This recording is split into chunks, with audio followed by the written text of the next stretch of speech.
এনেদৰে শুকান গোবৰ আৰু মাটি মিহি কৰি ল'ব। তাৰ পাছত ঠোঙাত ভৰাই দিব। ধুনীয়াকৈ মিহি কৰি ল'ব মাটিটো এনেকৈ। আপোনালোকে চাই যাব মই কেনেকৈ কৰি গৈ আছোঁ, আপোনালোকে চাই পেলাই আপোনালোকে ফচাব পাৰিব।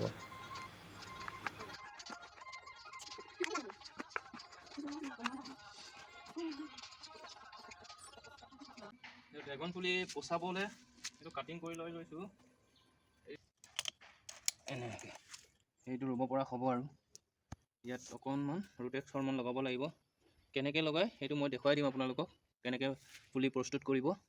তো আপোনালোকে ভিডিঅ'টো চাই থাকিব শেষলৈকে। এইটো অলপ অলপ লগাব লাগিব এতিয়া ইয়াত। লগাই দিব এইটো লগাই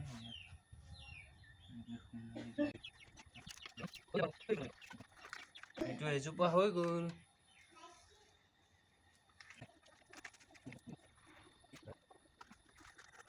কোনোবা যদি লাগে ক'ব দেই কমেণ্ট কৰি। ফাইনেলি পুলিখিনি পচাই মেলি হৈ গ'ল। ভিডিঅ'টো কেনেকুৱা পালে আপোনালোকে লাইক কমেণ্ট এটা কৰি দিব। ধন্যবাদ।